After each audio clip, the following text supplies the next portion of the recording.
Hi, I'm Dr. Randy Martin for CardioSource Video News. Now, recently, the FDA just released new warnings on the use of gadolinium-based contrast agents. And here to discuss that with us is Dr. Christopher Kramer. Chris is actually the associate editor of JACC Imaging. Chris, thanks for being with us. Thanks for having me. So I said these are new. Is this really new? Or?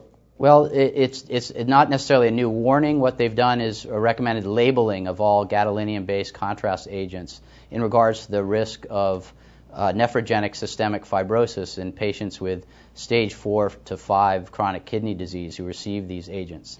But it seems to me when I first heard about this, I thought we already knew about this.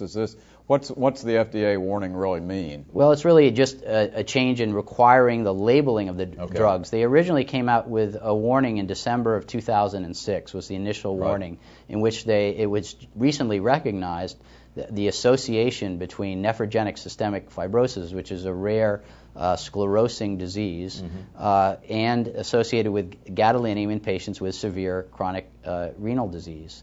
And it was found that in some patients with this disease that they had gadolinium in skin biopsies. And it was then recognized, the association. So in 2006, the FDA came out with a warning, and beginning from that time point onward, those of us who use gadolinium began to avoid the use in patients with a creatinine clearance less than 30, and also use the lowest dose possible, etc. Is this, excuse me for interrupting you, is this all gadolinium-based agents or just certain ones? Well, certainly the FDA has recommended the labeling of every agent that is made with gadolinium containing, even the more recent agents which may have do a better job at chelating the gadolinium. What happens in renal failure is that the gadolinium circulates, it becomes unchelated, and it's unchelated gadolinium that is toxic to tissues. And that's why it's really a danger in patients with renal failure. You or I, we excrete it right away.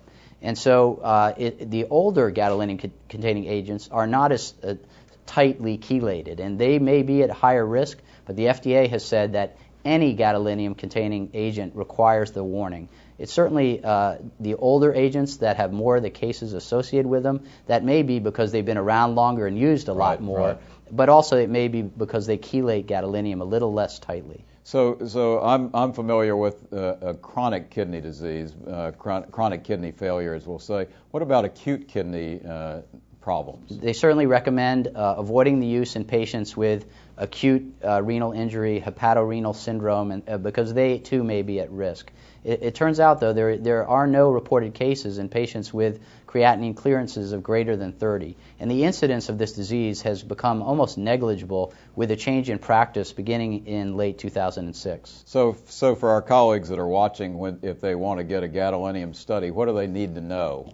They need to know the patient's creatinine clearance before they decide to administer gadolinium, and if the creatinine clearance is over 30, even then to use the lowest possible dose and avoid multiple doses. It's clear that it's a cumulative dose that raises the risk. What about, one final question, what if, in somebody who has a filtration rate of less than 30, but you really need the information, is it okay to use them in those patients? You can use them with the caveat that you need to dialyze the patient probably once a day for the next 2 or 3 days, and 3 successive dialysis therapies can remove 97% of the gadolinium. Well, that's super, Chris. Thanks very much for clarifying this for us. Thanks for joining us. Thanks for having me.